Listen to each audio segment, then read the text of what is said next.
don't think there really is anyone else. Again, the Cardinals aren't going to move on from Kyler Murray. Nope. Yeah, I mean, that's pretty much it. Again, if Phillip Rivers wants to move on from the Chargers, there aren't that many places that he's going to be able to move on to.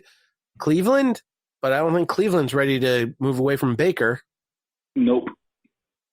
So you also have to remember probably at least half the teams in the league drafted a quarterback within the last 4 years. So you can eliminate 16 teams off the rip right there. Here we go.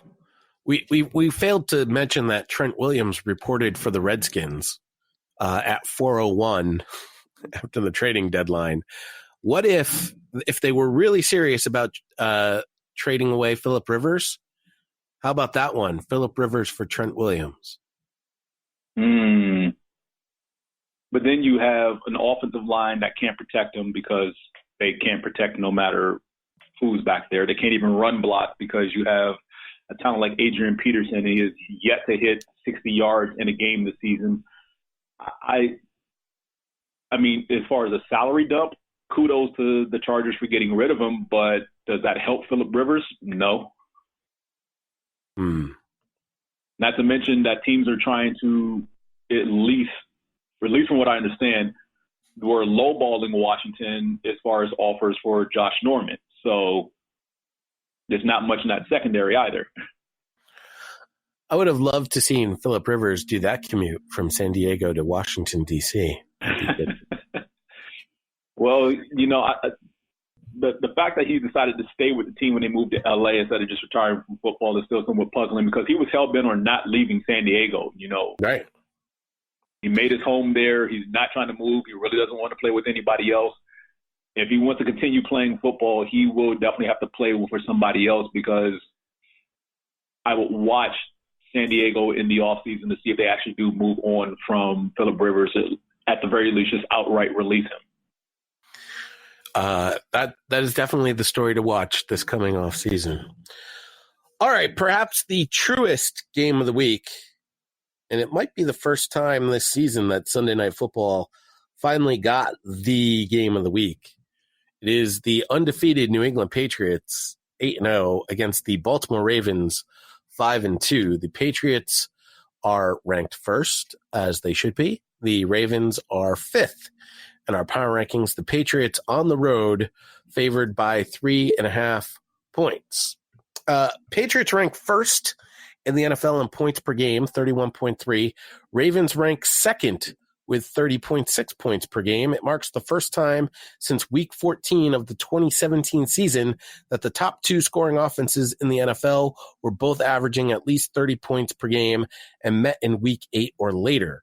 New England also allows the fewest points per game, only 7.6 so far this season, and joined the 2006 Chicago Bears as the only team since 1990 to rank first in both points per game and points allowed per game through the first 8 weeks of the season. Now, under head coach John Harbaugh, Baltimore has a 6-2 record after their bye since 2011. That's tied for the best mark in the NFL over the past 8 seasons. The Ravens lead the NFL with 204.1 rushing yards per game. I mentioned this last week going into the Browns game, that the Patriots defense, while it's been great, does play mostly in a sub package, meaning they have one less linebacker, one extra defensive back, and they are susceptible to be run on. However, teams just either don't have the players to do it, or they haven't really taken advantage of that. Last week, we saw the Browns, and Nick Chubb was able to gain a lot of yards. Chubb just couldn't hold on to the ball. That was his biggest problem. Now the Ravens come to town. A lot of those 200 yards are from Lamar Jackson. The Patriots historically do have issues with scrambling type quarterbacks. However, I do believe this is where Jamie Collins makes himself show up as the X factor. He has been the star of this particular defense, the Boogeyman defense. By the way, I love the Boogeyman. I love that nickname. It's phenomenal. I think this is where this is why you went and got Jamie Collins back on this team. He will be the spy on Lamar Jackson, forcing him to pass. Lamar Jackson was passing the ball rather well the first couple weeks of the season. He has moved away from that, though, and has become more of the scrambler again and hasn't been throwing the ball. Harbaugh, despite being 6-2 after a bye week, has only one victory in his career against New England. Jim Harbaugh's record against the Patriots is a mere 1-4. Belichick is 6-1 against the Ravens. Does that include the playoffs? I don't know if that includes the playoffs. I don't think it does, as a matter of fact. Ultimately, I'm clearly going with the Patriots here. Obviously. I don't know if the Ravens will be able to score more than one touchdown in this game. I really don't. I don't think I had said all along going up to this game that I wasn't worried about the Ravens. Now that we're here with the Ravens, I'm a little worried. Funny how things change from week 1 to week 9. I am going to pick the Ravens cautiously. How dare you? Well, come on now. You've already slurped your team enough for like 5 people, and there's only 2 of us on the show. What? So, yeah, I'm going with the Ravens, again, cautiously. They're at home. It's comfortable, I use air quotes, for Lamar Jackson and his offense. Noise is not going to have a factor on the Patriots, but the environment should settle things down for Lamar Jackson if they get out of whack early. Yes, the Patriots probably do have issues against the run, like you said, because they do play a lot of sub defense and not base in any way. The Ravens will probably get them back in the base defense because they tend to run a lot of multiple tight end sets, 2 and 3 tight ends, albeit sometimes one of them may be split out wide, or your traditional 2-back, 1 tight end sets in pro and I formations. So that being said, and coupled with the fact that the Patriots do struggle with scrambling, running type quarterbacks, which unfortunately Lamar Jackson still gets thrust into that category. He is still developing as a passer. There may not be many lanes open for him to throw the ball. I will say the one thing I would hope they do while they're passing the ball on offense is that whichever receiver has Stephon Gilmore covering him needs to signal that to Lamar Jackson pre-snap so Jackson knows not to throw that way. And let all these other receivers beat the Patriots secondary and linebackers in coverage on tight end. That would probably be the best way to keep this defense honest while they're establishing the run game.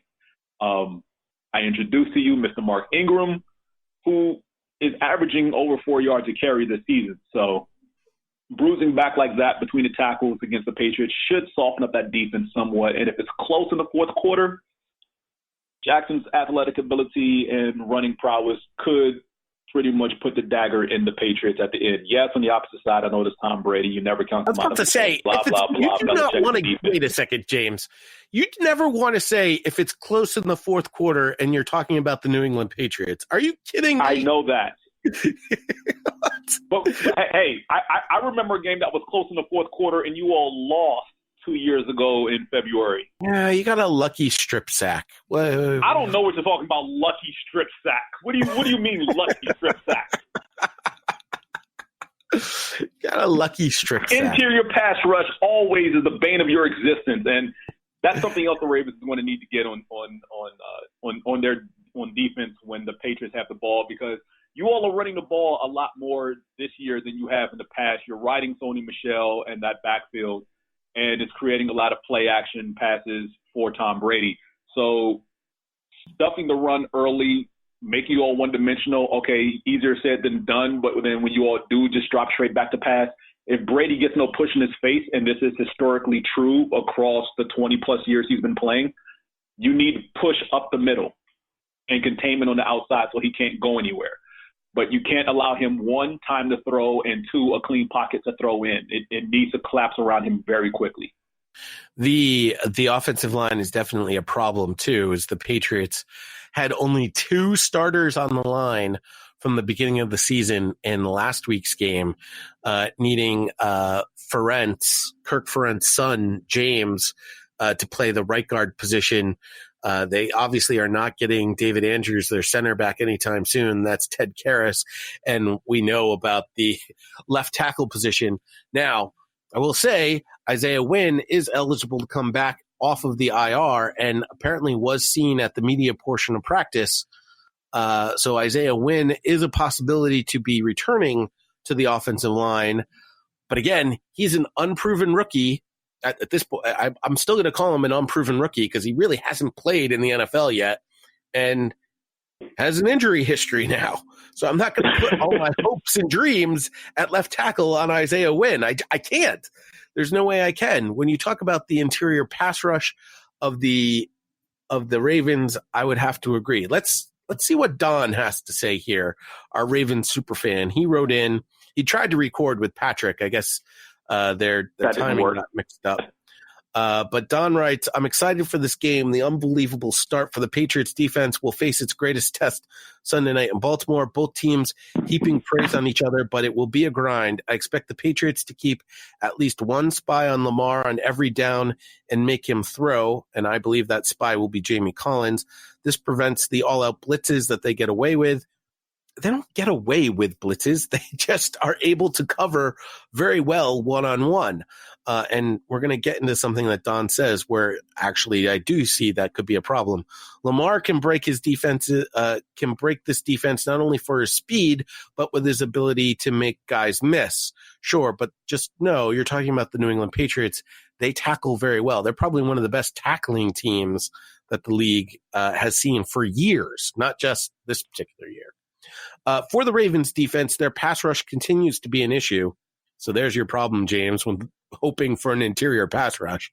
They have certainly improved on their linebacker play and overall play, but I expect them to be gashed by Brady. His jersey could be very clean by the end of the game. If that's true, then, especially if it's close in the fourth quarter and Brady's jersey's clean. The X factor for the game is Hollywood Brown. Schemes can work great, but world-class speed can break them. I feel good about this game and expect a Ravens upset victory. Ravens 30, Patriots 27. So yes, Hollywood Brown and his speed would scare me because as we look at it, these would be their top 4 wide receivers, we'll say. Marquise Brown, Miles Boykin, Willie Snead, Seth Roberts. Now, Gilmore will usually take. What's that about Snead? Snead just got a 1-year extension. Okay, perfect. So Gilmore will usually take the number 1. In this case, we're going to say that's Hollywood Brown. The number 2 will be covered by a combination of J.C. Jackson and Jason McCourty. Jason McCourty having a much better year this year than he did last year. And the slot guy, Willie Snead, will be covered by Jonathan Jones. Jonathan Jones, as shown last week in his rundown of Nick Chubb, is the fastest corner on the team. So I wonder if they do change that up a bit and put Jonathan Jones with over-the-top help on Marquise Brown, much like they would do with Tyreek Hill against the Chiefs, and put Gilmore on Boykin and then let J.C. Jackson or Jason McCourty cover Willie Snead. Seth Roberts. Yeah, that was going to be my question as well because Gilmore does follow the number 1, but in the case where that number 1 is a speed guy, like so the best comparison I have, you mentioned Tyreek Hill with Kansas City. What did you all do in the 2 games last year? Who was Gilmore covering? Was he covering Hill or was he covering someone else? And they were bracketing Hill with 2 other players. Yeah, we were bracketing Hill with 2 guys, Devin McCourty and I think it was J.C. Jackson. And Gilmore was covering Sammy Watkins. So I think that may be the deal this week as well. Gilmore may cover somebody else, whoever. I think that would be the same. Yeah, I would see that as the same game plan here. Devin McCourty and Jonathan Jones, who's the fastest corner out of the group, covering Brown. So that leaves it up to Lamar Jackson and Mark Ingram. If they are able to take the top off and they are able to break a tackle or 2, then that could be a problem. But like I said, this is a very tough tackling team. They've always been a very good tackling team. Missing tackles is not something the Patriots